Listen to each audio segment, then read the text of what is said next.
નમસ્કાર વિદ્યાર્થી મિત્રો, એનવીકે સ્ટડી ઝોન ની અંદર તમારું હાર્દિક સ્વાગત છે। આ વિડિયોની અંદર આપણે જોવાના છીએ ધોરણ 9 વિષય સામાજિક વિજ્ઞાન એનો જે વિકાસ પરીક્ષા લક્ષી અસાઇનમેન્ટ છે 2026 દ્વિતીય પરીક્ષા માટે, બરાબર। એનો આપણે જોઈ રહ્યા છીએ વિભાગ ડી અને આ જે ચેપ્ટર છે પ્રકરણ 18 એ વિભાગ ડી નું લાસ્ટ પ્રકરણ છે, બરાબર વિદ્યાર્થી મિત્રો। આપણે અગાઉ સામાજિક વિજ્ઞાનનો વિભાગ બી, સી અને ડી સંપૂર્ણપણે છે આપણી ચેનલની અંદર મૂકેલો છે। જો તમારે હજી જોવાનું બાકી હોય તો ખાસ કરીને પ્લેલિસ્ટમાં જઈને જોઈ લેજો। ચાલો શરૂઆત કરશું આપણે વિભાગ ડી નો પ્રશ્ન નંબર 1 થી કે ટૂંકનોંધ લખો ભારતનું વન્યજીવ વૈવિધ્ય, બરાબર। તો ભારતનું ભૂપૃષ્ઠ ઊંચા પર્વતો, વિશાળ નદી મેદાનો, દ્વીપકલ્પીય ઉચ્ચ પ્રદેશ, દલદલીય પ્રદેશ, સમુદ્ર કિનારો વગેરે વિવિધ સ્વરૂપનું બનેલું છે।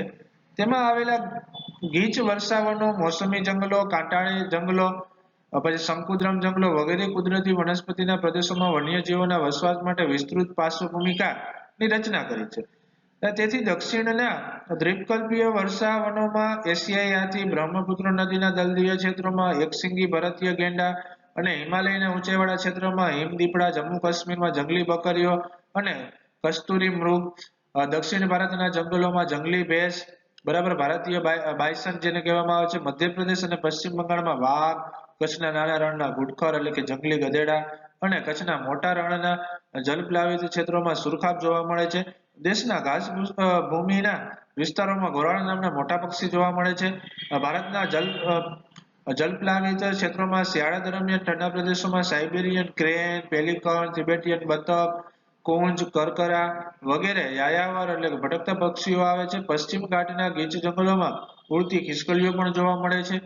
ચાલો નેક્સ્ટ હજી આ જ પ્રશ્નમાં છે કે નિકોબારી કબૂતર એ નિકોબાર ટાપુમાં જોવા મળતું દુર્લભ પક્ષી છે। કચ્છના અખાતમાં અને લક્ષદ્વીપ ટાપુ સમૂહમાં પરવાળ અને દુર્લભ પ્રજાતિ જોવા મળે છે। દેશમાં રાજનાગ, સાપ, અજગર, પાટલા, ગો વગેરે સરીસૃપની વિવિધતા જોવા મળે છે। દેશના સમુદ્ર કિનારે અને અન્ય જળ વિસ્તારોમાં વિવિધ માછલા જોવા મળે છે, જેમાં ડોલ્ફિન, શાર્ક, ડોગા એટલે કે દરિયાઈ ગાય, ઓક્ટોપસ એટલે કે રંગારા, વહેલ, મેકરેલ, બુમલા, પોમ્ફેટ, હેરિંગ, સામણ વગેરે મુખ્ય છે। દેશના કૃષિ વિસ્તાર તેમજ ગોચર અને પડતર જમીનો પર શિયાળ, વરુ, નીલગાય, હરણ, નોળિયા, સસલા, જંગલી સુવર, શેરડો વગેરે પ્રાણીઓ વિહરતા જોવા મળે છે। ભારતમાં પક્ષીઓનું વૈવિધ્ય ઘણું છે। ભારતમાં રાષ્ટ્રીય પક્ષી મોર અતિ સુંદર છે। આ ઉપરાંત કોયલ, પોપટ, સુગરી, ગોવળ, ચીબરી, પીળક, સમડી, કાબર, ઢોરબગલા, બતક, બાજ, કાગડા, કબૂતર, ચકલી વગેરે અનેક જાતના પક્ષીઓ ખૂબ મોટી સંખ્યામાં જોવા મળતા હોય છે। ચાલો નેક્સ્ટ બીજો પ્રશ્ન છે કે વન્યજીવોના સંરક્ષણ માટેના ઉપાય શું છે? તો કે જંગલોનું જતન કરી તેમનો ઉત્તરોત્તર સંવર્ધન કરવા માટે સરકારે લાંબા ગાળાનું આયોજન કરવું જોઈએ। જંગલો અને વન્યજીવોના સંરક્ષણ માટે કડક કાયદા બનાવવા જોઈએ અને તેના પાલન માટે બધા નાગરિકોએ તૈયાર રહેવું જોઈએ। સમાજના સ્વૈચ્છિક સંગઠનોએ વન્યજીવોના સંરક્ષણને પ્રાથમિકતા આપી તેના માટે જનજાગૃતિના કાર્યક્રમો કરવા જોઈએ। વન્યજીવોના સંરક્ષણની સમસ્યાને શાળાના પાઠ્યક્રમોમાં સમાવીને ભાવિ નાગરિકોને તૈયાર કરવા જોઈએ। દેશની વિકાસ યોજનાઓ, ઉદ્યોગો, રહેઠાણો, કારખાના વગેરેનું આયોજન કરતા પહેલા પર્યાવરણ અને જીવસૃષ્ટિ પર થનારી સંભવિત અસરોનો અભ્યાસ કરવા જોઈએ। જંગલોમાં થતી ગેરકાયદેસર વૃક્ષછેદનની પ્રવૃત્તિ અટકાવવી જોઈએ। વૃક્ષોના પોલાણોમાં પક્ષીઓ રહેતા હોય છે, તેમજ વૃક્ષોની ડાળીઓ પર તે માળા બાંધે છે। યાયાવર એટલે કે ભટકતા અને જળાશયી પક્ષીઓ માટે તળાવો, ખેત તલાવડીઓ કે જલપ્લાવિત વિસ્તારો એટલે કે વેટલેન્ડને જાળવવા જોઈએ। ખેતરોમાં જંતુનાશક દવાઓ વાપરવાને બદલે જૈવિક કીટનાશકો વાપરવા જોઈએ। ચાલો ત્રીજો પ્રશ્ન છે કે ભારતમાં વન્યજીવોના સંરક્ષણ માટે કયા ઉપાયો હાથ ધરવામાં આવ્યા છે, બરાબર। તો નાગરિકની મૂળભૂત ફરજ અને રાજ્ય નીતિના માર્ગદર્શક સિદ્ધાંતોમાં વનો અને વન્યજીવોનું સંરક્ષણ કરવાની તથા જીવો પ્રત્યે દયા દર્શાવવાની ફરજ સામેલ કરવામાં આવી છે।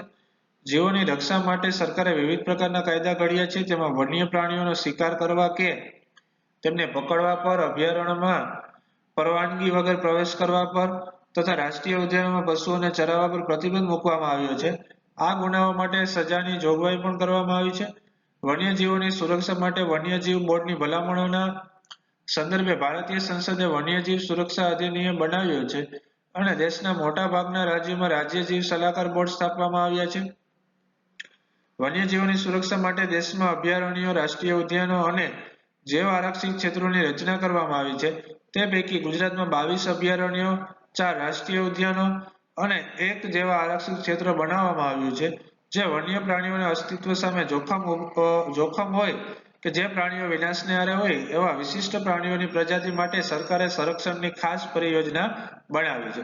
ચાલો આ પ્રશ્નમાં નેક્સ્ટ છે કે દેશના રાષ્ટ્રીય પ્રાણી વાઘની સંખ્યામાં થઈ રહેલા ઘટાડાને ધ્યાનમાં લઈ ભારત સરકારે ઈસવીસન 1973 માં પ્રોજેક્ટ ટાઈગર કાર્યક્રમ શરૂ કર્યો છે. તે મુજબ વાઘના રક્ષણ અને સંવર્ધન માટે દેશમાં 9 આરક્ષિત ક્ષેત્રો તૈયાર કરવામાં આવ્યા છે. તેમાં હાલ 48 વિસ્તારોને આવરી લેવામાં આવ્યા છે. એશિયાઈ સિંહોની સુરક્ષા માટે ગીરમાં સિંહ પરિયોજના શરૂ કરવામાં આવી છે.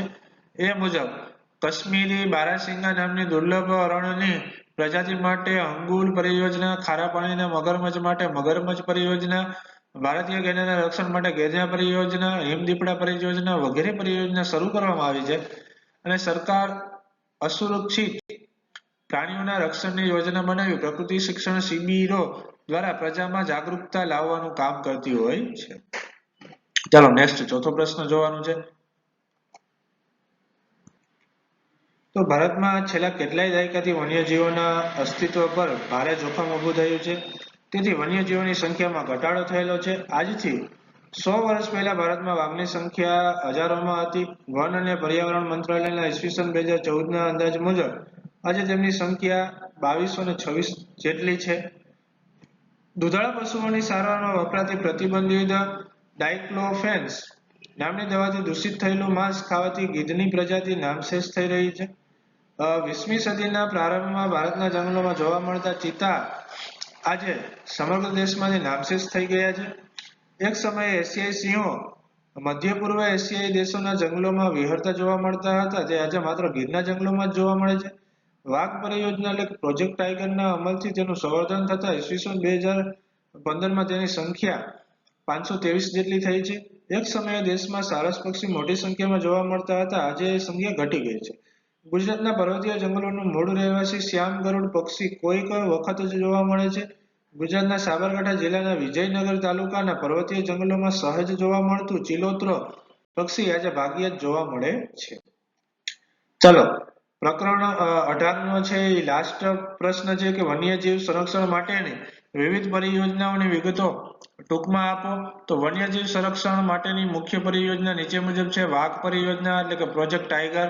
તો દેશની રાષ્ટ્રીય પ્રાણી વાઘની સંખ્યામાં થઈ રહેલા ઘટાડાને તેમજ વાઘના થતા શિકારને ધ્યાનમાં લઈ ભારત સરકારે ઈસવીસન 1973માં વાઘ પરિયોજના એટલે કે તે પ્રોજેક્ટ ટાઈગર કાર્યક્રમ શરૂ કર્યો છે. આ પરિયોજના 9 આરક્ષિત વિસ્તારો સાથે અમલમાં મુકાઈ હતી, જે અંતર્ગત હાલમાં 48 વિસ્તારોને આવરી લેવામાં આવ્યા છે. બીજું કે સિંહ પરિયોજના. પહેલા એશિયાઈ સિંહો એશિયા ઉપમહાદ્વીપના ઈરાનના જંગલો સુધી જોવા મળતા હતા, પરંતુ તેઓનો શિકાર અને જંગલોનો વિનાશ થવાથી હાલમાં માત્ર તે સૌરાષ્ટ્રના દ્વીપકલ્પના ગીરના જંગલોમાં જ જોવા મળે છે. એક તબકે ગીરમાં સિંહોની સંખ્યા 100 થી પણ ઓછી થઈ ગઈ હતી, તેથી તેમના સંરક્ષણ અને સંવર્ધન માટે સરકારે ઈસવીસન 1972માં ગીરમાં સિંહ પરિયોજના અમલમાં મૂકી. આ ઉપરાંત ભારતમાં કાશ્મીરી બારાસિંગા હરણની દુર્લભ પ્રજાતિ માટે અંગુલ પરિયોજના, ખારા પાણીને મગરમચ્છ માટે મગરમચ્છ પરિયોજના, ભારતીય ગેંડા માટે ગેંડા પરિયોજના, હિમદીપડા પરિયોજના વગેરે પરિયોજના છે એ અમલમાં છે. તો અહીં વિદ્યાર્થી મિત્રો આપણે પ્રકરણ નંબર 18 જે વિભાગ ડી નું હતું સંપૂર્ણ સોલ્યુશન પૂર્ણ થાય છે. સાથે સાથે સામાજિક વિજ્ઞાનના વિભાગ બી, વિભાગ સી અને વિભાગ ડી ના સંપૂર્ણ તમામ ચેપ્ટરના સોલ્યુશન પણ છે એ પૂર્ણ થાય છે. જો તમારે હજી પણ કોઈ પ્રકરણ બાકી હોય વિભાગ બી, વિભાગ સી અને વિભાગ ડી માં, તો તમે અમારી ચેનલમાં એક સાથે જ જોઈ શકો છો. સાથે સાથે તમે વિજ્ઞાન એટલે કે સાયન્સ નું પણ સોલ્યુશન જોઈ શકો છો અને મેથ્સ નું પણ આ એક જ ચેનલમાંથી તમને મળી જશે. અને જો તમે અમારા WhatsApp ગ્રુપની અંદર જોડાવા માંગતા હો તો આ નંબર ઉપર હાઈ નો મેસેજ અને તમારું ધોરણ લખીને મોકલી દેશો, જેથી કરીને અમે તમને તમારા જે ધોરણ 9 છે બરાબર એના ગ્રુપની અંદર એડ કરી દેશું કે જ્યાંથી તમને વિદ્યાર્થી મિત્રો આ તમારા સેકન્ડ ટર્મનું તો તમને અસાઇનમેન્ટના સોલ્યુશન મળી જ ગયા છે બરાબર અમારી ચેનલ ઉપરથી.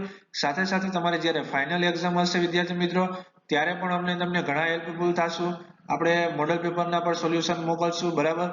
અને જો તમે હજી સુધી અમારા YouTube ચેનલને વિદ્યાર્થી મિત્રો સબસ્ક્રાઇબ ન કર્યું હોય તો ખાસ છે એને સબસ્ક્રાઇબ કરી દેશો અને તમારે બીજા કોઈ વિષયના પણ સોલ્યુશન જોતા હોય તો અમને કમેન્ટ બોક્સની અંદર તમે જણાવી શકો છો વિદ્યાર્થી મિત્રો કે કોઈ પણ બીજા ચેપ્ટર્સના જોતા હોય તો કમેન્ટ બોક્સની અંદર જણાવી શકો છો થેન્ક યુ